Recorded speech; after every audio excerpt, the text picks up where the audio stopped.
Hey guys, just before we get into it, we would like to acknowledge our podcast partners in Beyond Blue. If you're feeling low, anxious, or need to talk to someone, please contact the people at Beyond Blue. Their phone number is 1300 224 636. You can visit them on the website as well at www.beyondblue.org.au/get support. Enjoy the episode. Thanks, guys.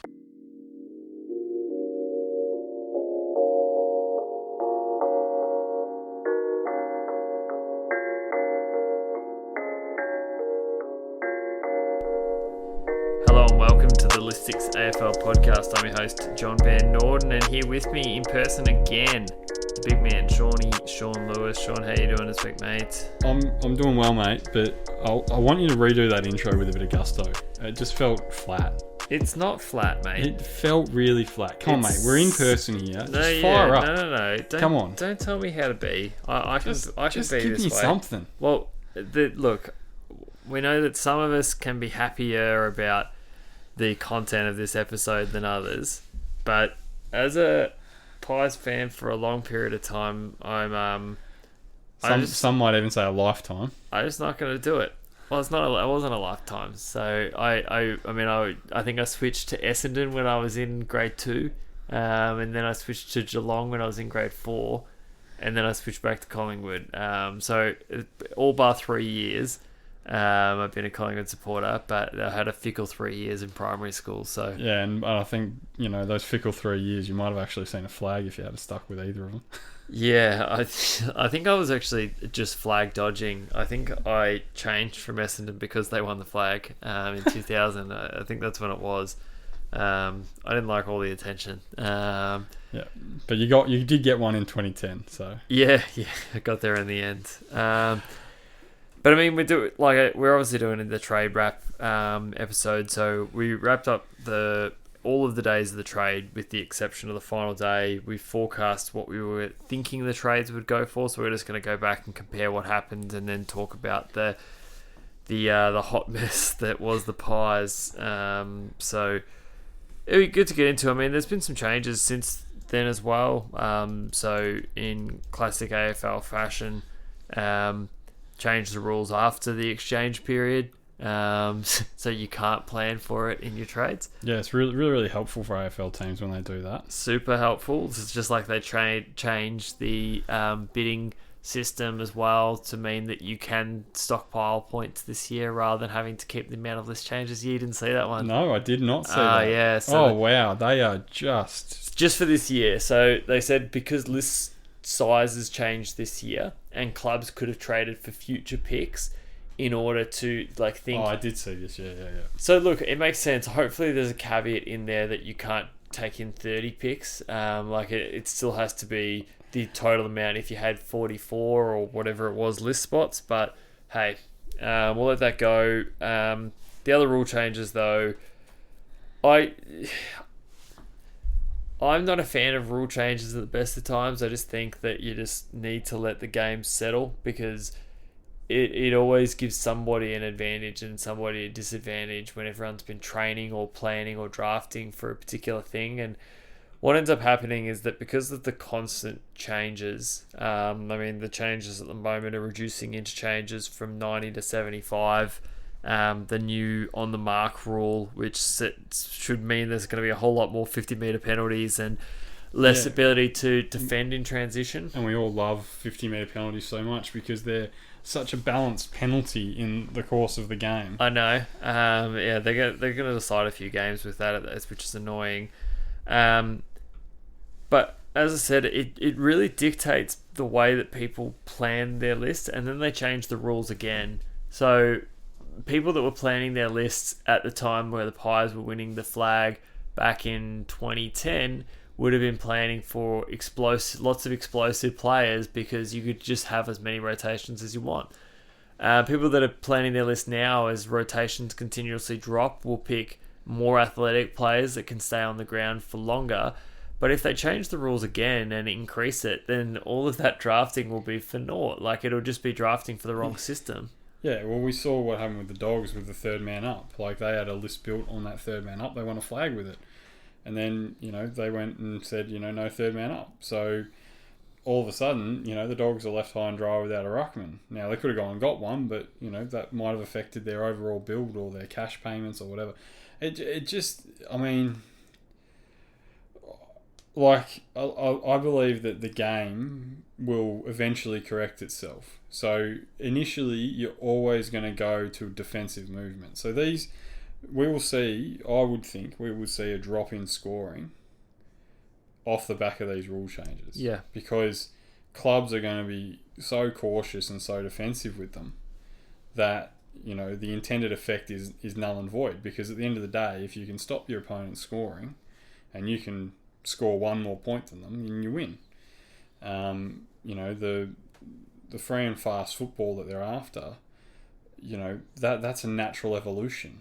Yeah. If you have a look consistently as they've tinkered with the rules, we see the fluctuations in the scoring.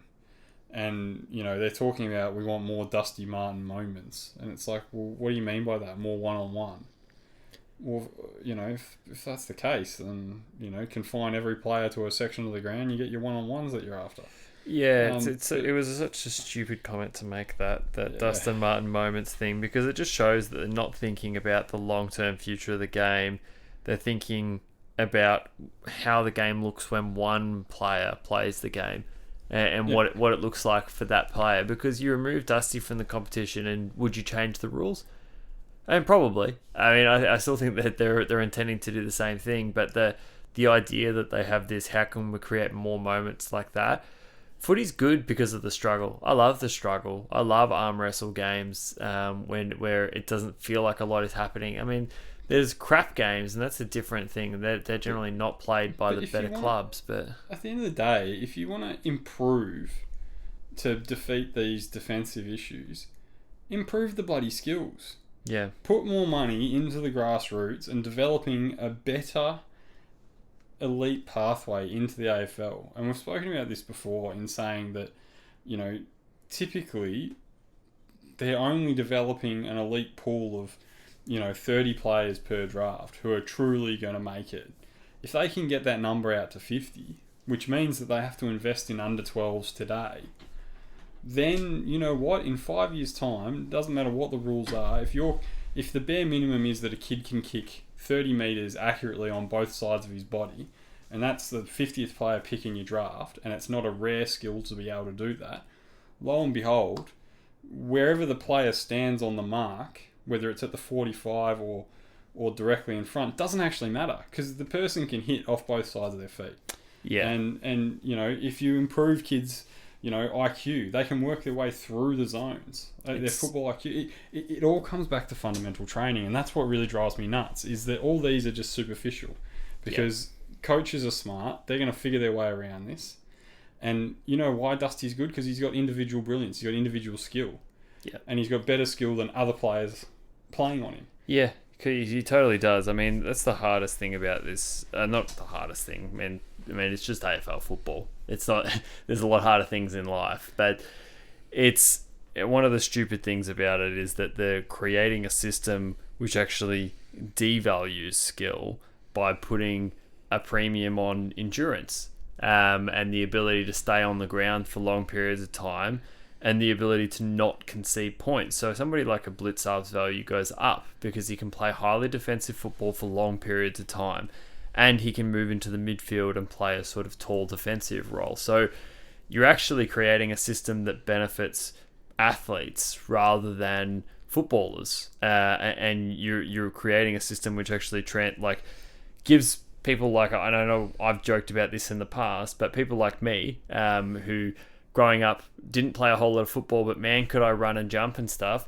An advantage because I could stay on the ground for a really long period of time. I could follow rules and structures and defend, but could I kick? No.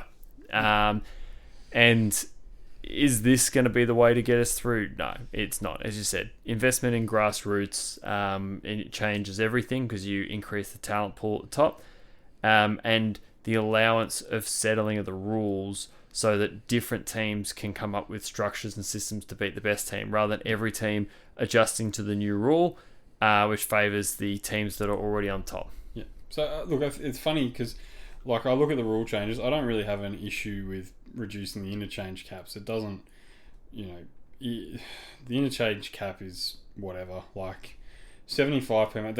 I'm pretty sure, like, what was it? I read something, and it's like to actually make a sizable difference to game style, it would have to be like down 60 or 50.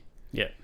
Like at 75, players will develop enough of a tank. Current players will develop enough of a tank that it won't eliminate anyone who's currently playing football. Players standing the mark, like, as long as they're in line with where they're meant to be, it doesn't matter where they bloody stand. Yeah. Like, I mean, did anyone watching the game think, oh, that guy out on the 45 is, like, that's going to really affect the game? Well, the best kicks in the AFL will still take the 45 kick. Yeah.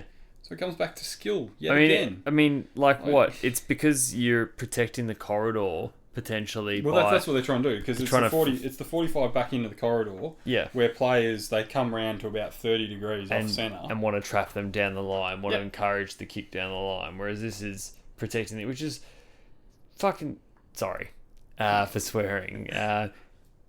It's just stupid. Like, you are taking away initiative from the players, which is, hey, if I defend this space here, it actually improves our own team's ability. They're trying to introduce these false things which feel unnatural to stop people doing the best that they can. Like, you're introducing fake reasons for playing to the top level.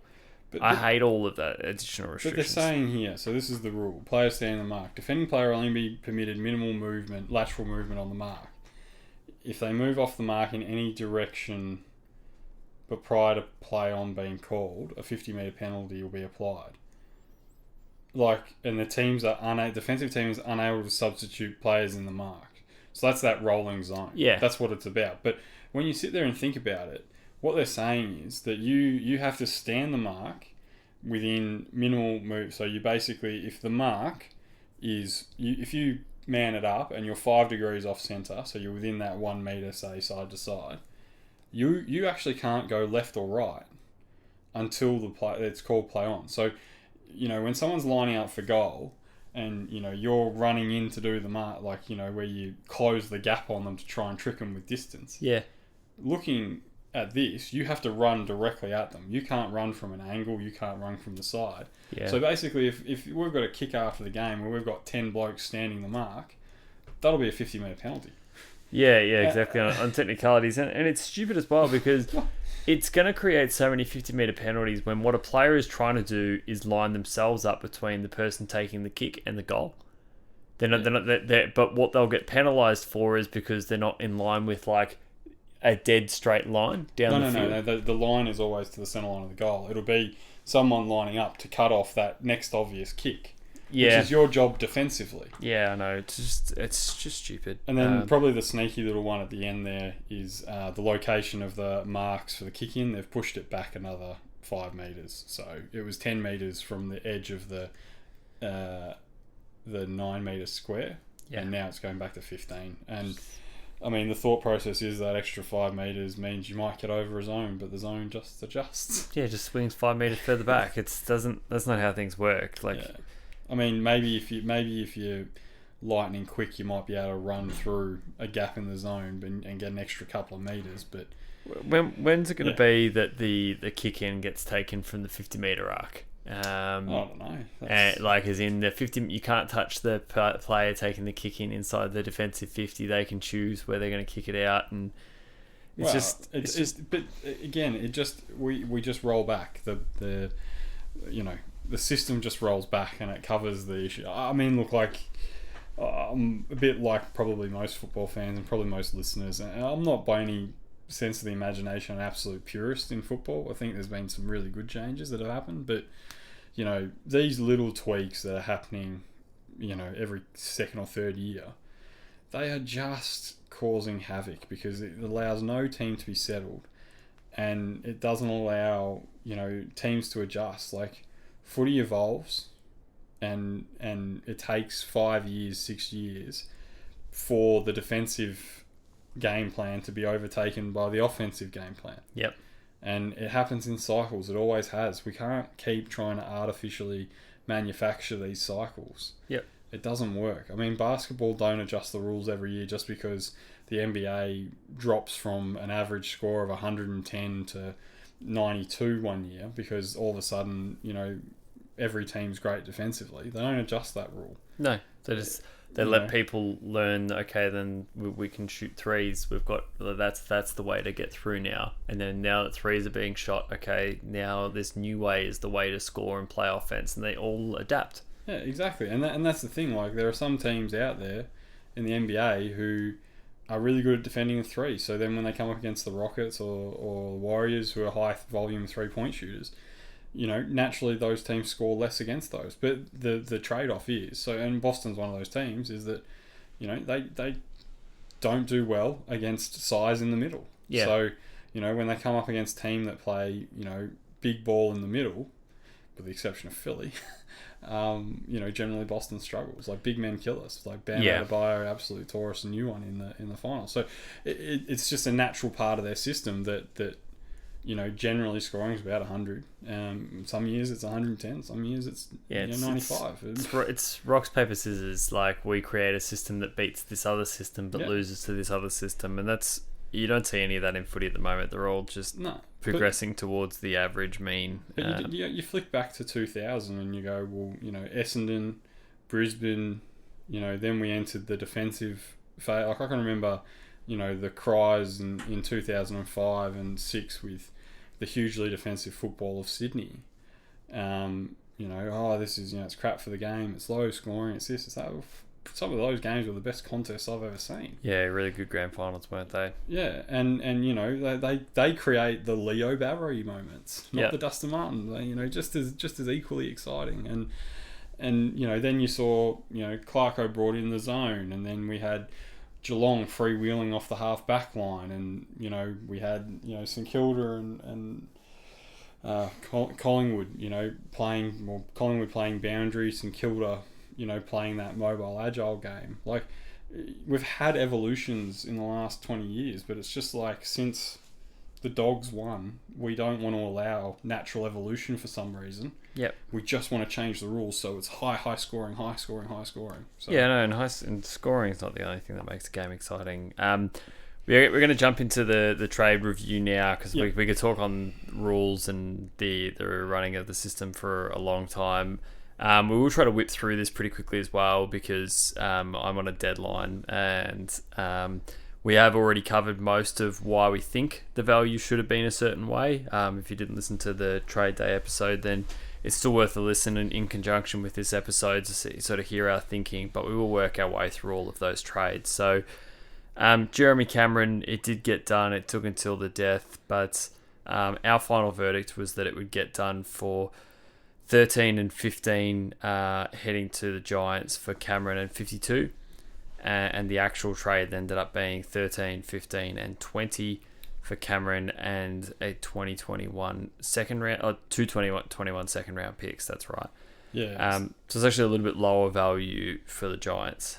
Yeah. So, I mean, when we were talking about this, I think I said, if I'm the Giants, I want their top 2 picks. Yep.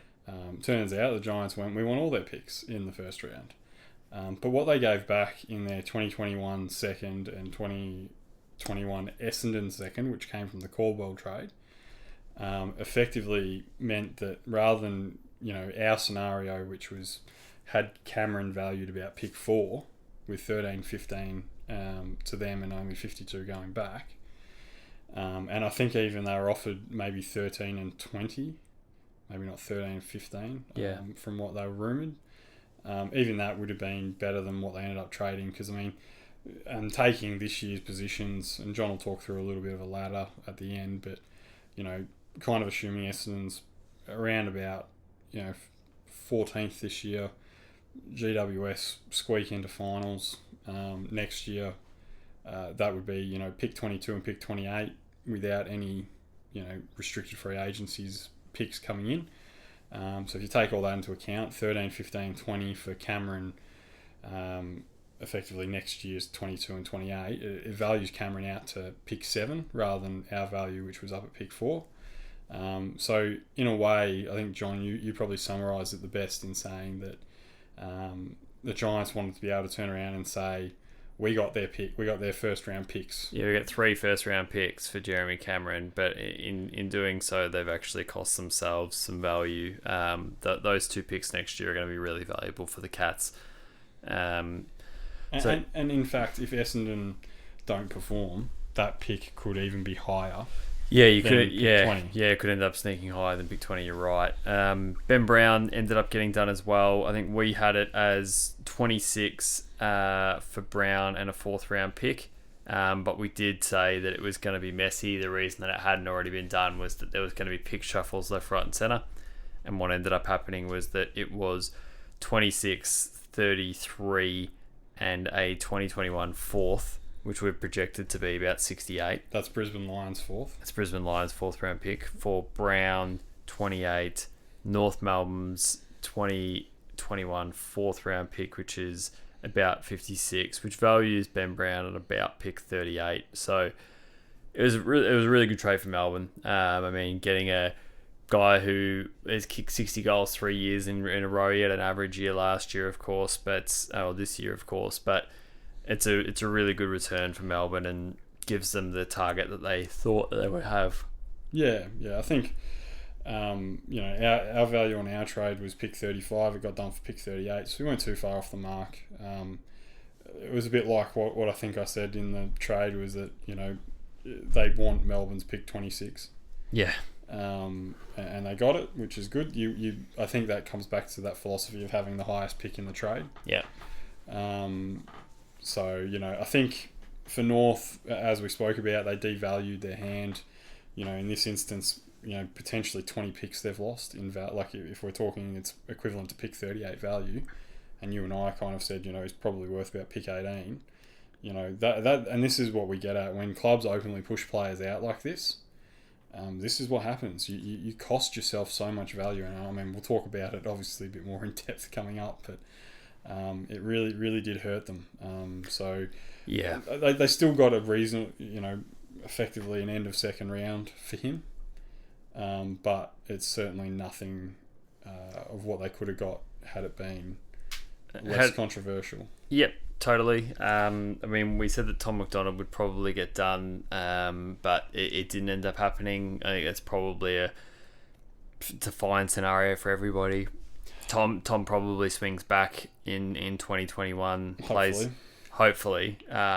Goody if you're listening. Don't play him on a wing. He's on an inside midfielder. Yeah, he's a good key defender. Just swinging back. Oscar's gone, and it helps to settle your defence properly with some experienced players. So he can go back there and add some value. But no trade.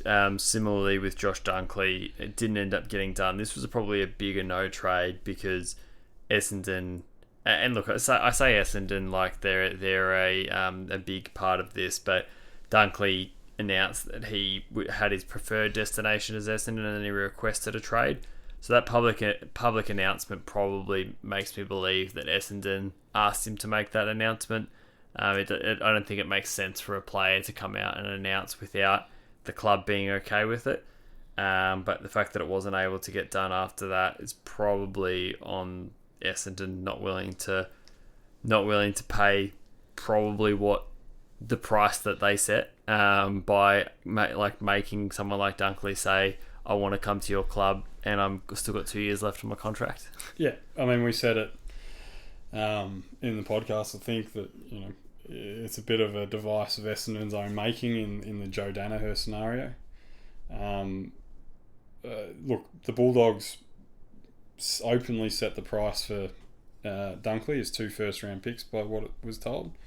I think Essendon came back and offered a first and a second, which, look, to be honest, is probably not far off, reasonable value. It's not far off value for Josh Dunkley neutral, like as in in a neutral scenario, but in a scenario where he's got 2 years left on his contract. And his contract's a good contract. His contract's a good contract. It's not a bad contract to have on your books. It's one that you want to have on your books, an undervalued player.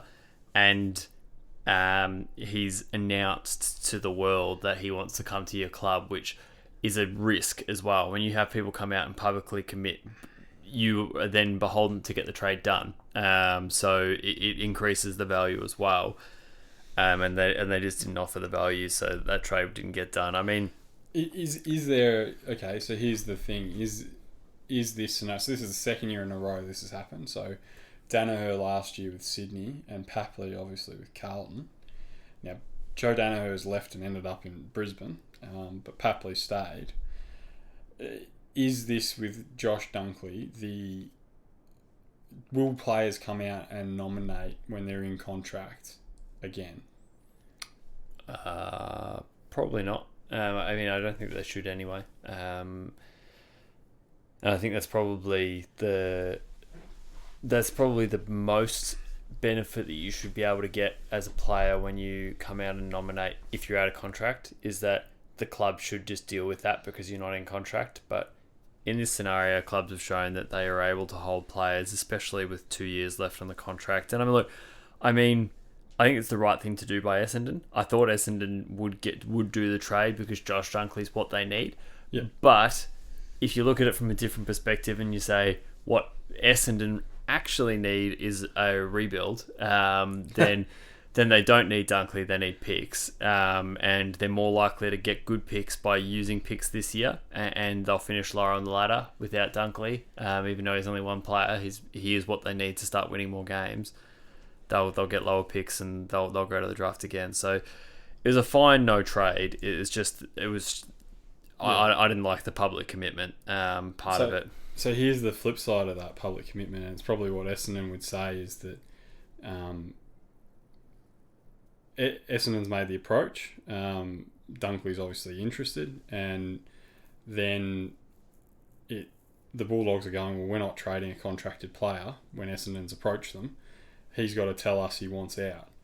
And then for Josh to be able to control that narrative rather than have the Bulldogs in the box seat with it, he actually does have to come out publicly and say it. And I think that's where it gets complicated, because if he doesn't come out publicly, then the Dogs can sit there and go, well, we haven't got a trade request. They might have, but publicly they don't have to admit that. So it's a really fascinating one for me. I'll be interested to see if more players do this or not. What I think it will mean is that next time an Essendon approach, or it's not an Essendon, a club approaches an in-contract player, if I was that in-contract player and the manager, I would be asking, do you have the capital to get this done? Yeah, exactly. Are you really going to get this done or not? Like how willing are you to prove that this is actually going to happen? Yeah. It's not just you're just using it as leverage. Yeah. No, I totally agree. And I mean, there's a whole lot of trades during this trade period that I wish didn't get done, but did. But that was one that I was fine with not getting done. The next one on our list was Adam Treloar. We said that he was worth the highest pick from the Dogs, plus some cash compensation from the Pies. And that would have got the trade done. Yeah. We did get that. So, I mean, I don't know if we included any other words to the effect of nothing else matters except for that. But I think Collingwood took that to heart, and they listened to the episode and they're like, all right, we just have to go get 14. So the trade was pretty terrible. It was Adam Treloar, 26, 33, 42.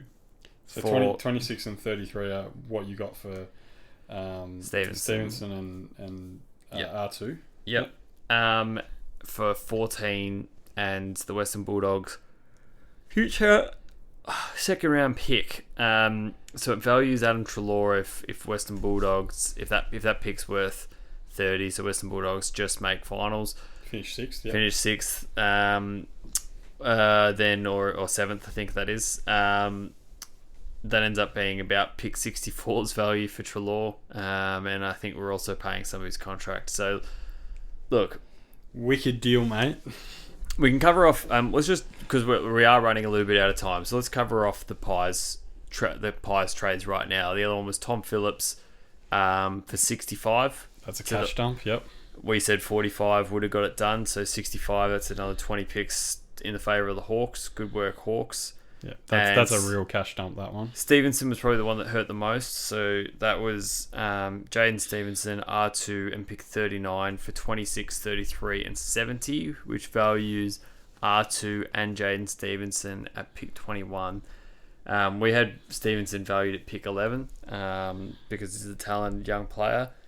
It did definitely hurt to see that he wasn't really in the loop of why this was all happening. And it sort of took him a bit by surprise. There was a lot of stuff to do with that sort of makes the blood boil a little bit.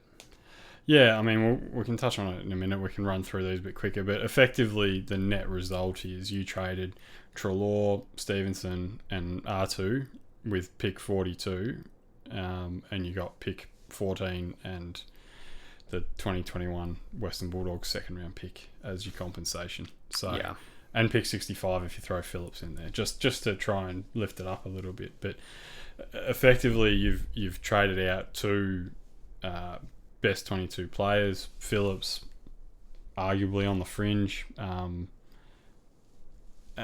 you've got a young developing player in R2 there. So you've given away 4 players for not what I would consider reasonable compensation. And as you mentioned, you're probably contributing a decent chunk of Treloar's contract value. So, I mean, there's not really a lower grade than an F or a 0 or anything to rate the trade period, but I think the Pies are at the bottom of the list. Yeah, you're right. I mean, they definitely. I mean, regardless of even the result, the way that it was handled was an F. Yeah, I want to come back to that. I think I did hear one person sort of comment on it saying that the Pies went nuclear. And he wasn't saying it as like as an entirely negative thing. He was just saying that if you're going to go down one path, like if the path is to blow it up, why not go nuclear and completely blow it up? Like if the solution is dump cap, then dump it all, like as in clear out all of your bad contracts at once. And if all of these were bad contracts, even though some of them were with really good players, then there's the element that we don't see, which is the dollars in all of this and what was freed up. We know that it was a lot, but Collingwood's still probably paying some of these contract values, so it's not a justification for any of it. It's just the unknown element in it all, is that how bad a position were they in, and if you took that into account at the start of the period and went and said they're in a terrible position because of decisions made before now. So based on the decisions made during this period, were they reasonable? And we just don't know that. I mean, I don't feel like they still were. I feel like we probably could have done some other stuff to avoid this, but that's the big unknown in AFL, is being able to understand why the cap position is the way it is. I have no. I mean, if we want to get into it now, we can. But I have no issues in a club doing what the Pies did to clear out space. What I have an issue with is when like we said, the silence was deafening.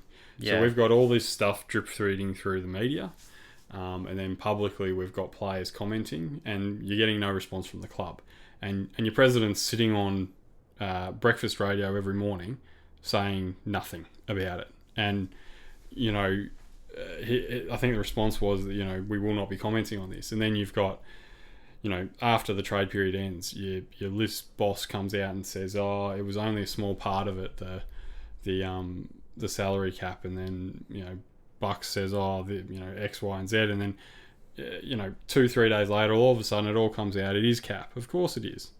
Be honest. Don't treat people like idiots. The problem when you blow up a list like this, and it's what we said, I think, with St Kilda when they did it in 2013, and it wasn't until Peltrin came out, a few years later, that everyone went, "Oh, that's why it all happened."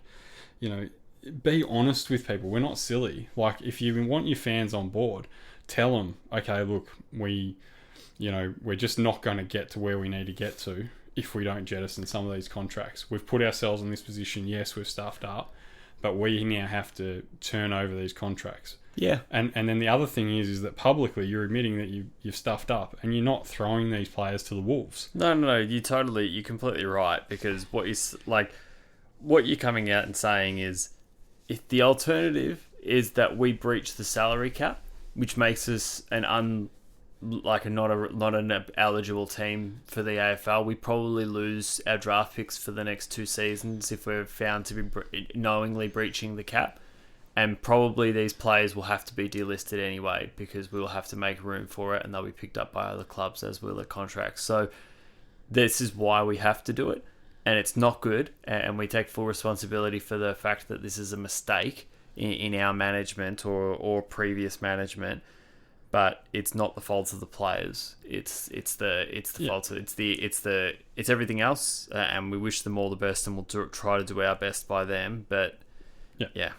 And like they kept saying it was about negotiating. Well, the cat was out of the bag. You weren't negotiating with anyone. The Western Bulldogs clearly showed that you had no leverage at that table. Yeah. And, so to sit there publicly and say, well, we couldn't admit to it. It's like, well, you could because the cat was out of the bag. Once the cat's out of the bag, it doesn't get back in it. So yeah. Everyone knew that. I just thought it was such a poor read from Collingwood. Such a poor look.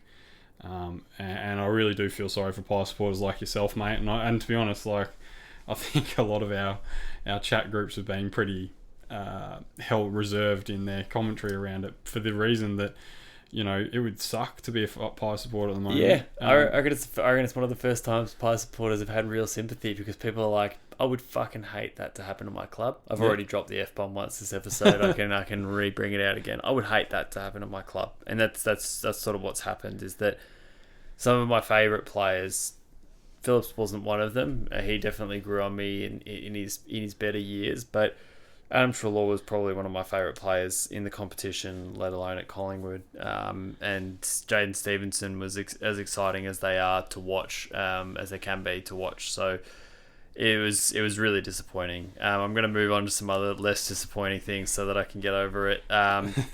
Jai Caldwell, our final verdict was 7 and a 2021 third for Caldwell and a 2021 second. So that would value him at pick 10. The actual trade was 29 and Essendon's 2021 second, which we're projecting to be about 22. For Caldwell, 44 and 74, which values him at about pick 15. I mean, that's fine. It's reasonable value. It's reasonable value in the situation. I know GWS weren't happy in the end, but you just got to value second round picks higher. I am enjoying seeing a bit more, we'll call it passion out of the list bosses. I enjoyed the clip that is McCartney. Jason McCartney, like he gave to Dodoro, I enjoyed the fact that Paul Brasher, the new president at Essendon, gave it back. I don't mind seeing clubs have a little bit of a dip publicly, because I can appreciate Essendon's position. They held a hard line and good on them, and it's the same with the Dunkley.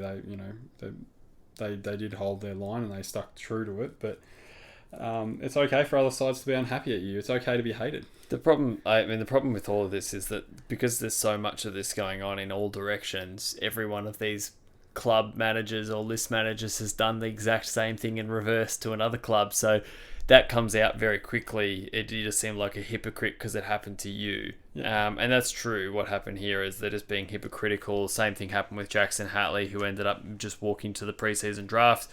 They said that the offer wasn't there. It's like, that's fine, except he's going to walk to the preseason draft. Do you know what you do? Suck it up and take pick 40. Oh yeah, it's a real tough one. Yeah, it's not though. Like, it's the clock expires. You're sitting there. You've got an offer. It's pick 40. You can choose pick 40 or try and negotiate a contract. I think there's a bigger picture to this, and I think it's to get rid of the preseason draft. Yeah. So I think definitely. I think that GWS has potentially taken one for the team, to put pressure on the AFL to get rid of the preseason draft because it's a joke. A player of Jackson Hatley, like we all agree that Adelaide's rumoured offer, which was a pick in the 40s, I think it was pick 40 was the offer. Yep. Is a bit of an insult for a player of his stature. Yep. And the fact that they had a mechanism where they could basically hold all the cards at the table because of the preseason draft, it was just fundamentally, yeah, it was wrong. It was wrong. The fact that the preseason draft exists and a player that is not a free agent doesn't have to re-enter the draft, where he can be selected by anyone, which would be a better mechanism, is better, because then at least, at the very least, the Crows have to pay. So the Crows might have to pay probably at the latest, and I think you would go before this, at the latest 22, which means that they would just trade that pick to make sure that they secured him. So that creates a much fairer system. Totally agree. Well, look, we're past most of the parts of the off season now. There's still the draft and a couple of delisted free agents period, but we're going to do a proper off-season review of rules and systems and structures as well, where we can come back to all of this. Moving on to the Raz then. Yeah, Orazio, we were pretty close on this one. We were close on it. So it was 29 and 59 for Fantasia, and 67 was our suggestion. Ended up being Fantasia and 73, not 67. And for 29 and a future third, which we're projecting to be about 50. So it values Faz a little bit higher than what we had him at. We had him valued at pick 26. This values him at pick 20, which is probably a little bit overs. But for the situation, which is Port Adelaide trying to win games right now, it's a good move. It's a good move. It's a good move for both parties. Yeah. Jack Higgins. So our final verdict on this was pick 17 and a 2021 third going to Richmond, which we valued at pick 49. For Higgins, pick 36 and a 2021 fourth, which was 72 for Richmond. That valued Higgins out at about pick 24.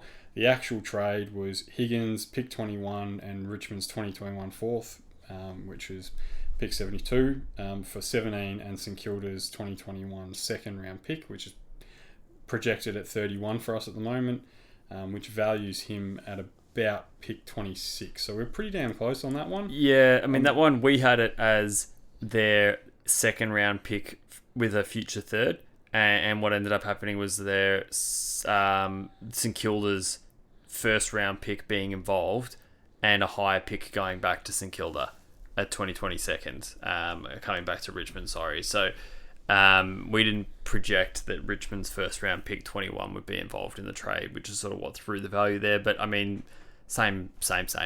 Yeah. I mean, at the end of the day, we're trying to compare the overall value to what the value we'd kind of suggested there. So yeah. Look, Alex Witherden, we had valued as a future second, being from West Coast. The future second, I think you said, John, there it would. Where are they on our list? Fourth. So that future second would have been 33. 33. The actual trade was Witherden and 86. 86 holds no point value. For 58, and West Coast's 2021 third, which we're projecting to be 47. So the actual pick value ends up being 37, which is that should be pick 50. So around 50. Yeah. Okay. So it ends up being 38 or something. 37 or 38, which is start of third round rather than end of second round. Yeah. So I mean, we're a little bit off there. It's a bargain buy for Witherden. So, you know, we kind of said I think we said in the podcast that, you know, if this was a scenario where he'd played a full season like last year, he's probably valued up in the teens. So he's had another one that's had probably close to a 20 pick drop. Off the back of not being played really this year, a bit like Ben Brown. So, although he wasn't publicly pushed out, I'm imagining there's a lot of list spot pressure on at Brisbane, I think, this year as well. So, yeah, and the remaining things were just pick swaps, both of which the D's were involved with. So the first one was 31 and 43 from the D's, moving to the Swans for pick 25. So the Swans picking up points to match their academy players, and the D's moving up in the draft order. They did the same thing with the Lions, which was effectively just the Lions not wanting to use many picks in this draft. So they gave up their D's gave up their 2021 first, pick 25, which is that pick they just acquired, 68 and 69 for pick 18 and 19, and Brisbane Lions 2020 second round pick, which were projected to be about 33. So that's a win of about the same points that they lost in the Swans trade, a win coming back to the D's. And I think all in all, it's probably a pretty good trade few picks for the Ds. I think that it works for all parties. The Lions get into the future, which is where they wanted to be. The Swans get more points this year, and the Ds get 2 more picks this year, and a good pick for next year as well. The 33 will end up being a valuable pick for them. So those pick swaps are just all... Well, they're fine. I mean, no losses there. And just to wrap up the episode, because I do need to finish up now, those estimated picks were projected on the ladder, and the ladder is really at this stage largely projected upon how the ladder went this year. So, but it's sort of broken it into groupings where I've got 1, 2, and 3 being Richmond, Geelong, and Brisbane, but those 3 teams being the 3 most proven performers. So they don't necessarily have to finish in that order or all in the top 3, but I expect that all those teams will definitely make the top 8. West Coast, St Kilda, Port Adelaide, then the Western Bulldogs being between 4, 5, 6, and 7. In that order at the moment is my projection. But again, those are the teams that I think will make the 8 but may not. The teams that are fighting for the 8 but I think won't make it, there's only one spot available, is GWS, Melbourne, and Collingwood. That probably extends down. I've probably been a little bit harsh on a couple of teams that are fighting around there. Carlton, maybe the Hawks, maybe Fremantle. Like, there's a lot of teams in that middle, but I think Carlton's probably the one trying to join, and maybe potentially Gold Coast. Yeah, Carlton without what's his name again? Without Curnow, not Ed Curnow, his brother Charlie. I don't know how much they step up, but the rest of the ladder goes from 11 goes Gold Coast, Carlton, Fremantle, Hawks, Essendon, North Melbourne, Sydney, Adelaide. So we didn't have North Melbourne on the bottom like a lot of people are forecasting. I still see Adelaide being down there and the Swans, but realistically, it's not forecasting a whole lot of changes. It's just a slight shuffle based on what we saw during the period. But we will do probably a better forecast come bigger forecast come the preseason as well. Yeah, I think once all this washes out and they've done the national draft, we'll do our usual post-season wrap-up and everything.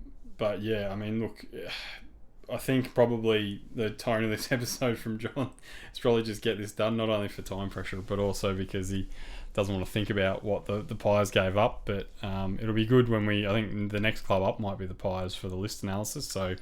Yep. We'll probably talk about the hot mess in that one.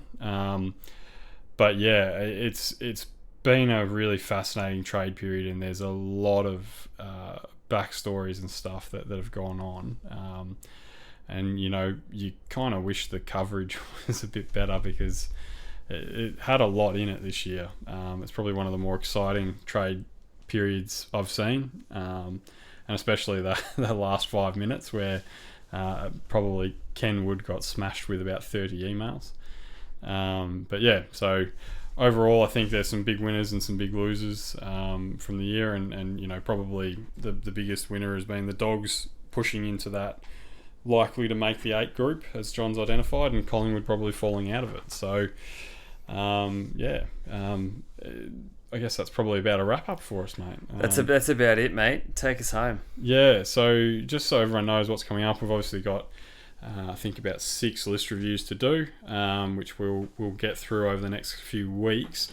But probably the bigger news to get everyone excited about is we'll be doing our what's now become, I guess, an annual mock draft with the Draft Central boys again. So that's very exciting for us. We love doing that every year. They always blow us away with their knowledge of the draft, and I think this year is going to be really, really important for us to have a bit of a listen to them, because they've watched this year probably a lot closer than we've been able to. So yeah, that's pretty exciting. That'll be coming up in... it's the next episode that we'll be recording after this one. So you guys, it's the next episode. We'll be recording that one on the 27th or the 26th, I think. So you should expect that about a week before the draft. It should be dropped. Yep, perfect. And then we'll just hit with a few list reviews, and we'll definitely do a good draft review at the end. So plenty of exciting content coming up. It's all coming through thick and fast now, with the end of the season being crunched. But We hope you've enjoyed listening, and hopefully your club did well. And if not, sorry guys. If you're a Collingwood supporter, you can come and cry with me. Yeah. Enjoy, guys. We'll obviously chat to you all in the next couple of weeks. But have a safe couple of weeks, and we'll chat to you soon. Yeah, stay safe, guys. See ya. If you constantly worry that the worst is going to happen, you're not alone. 1 in 4 Australians will experience anxiety. Know when anxiety is talking. Visit Beyond Blue to start a life beyond anxiety.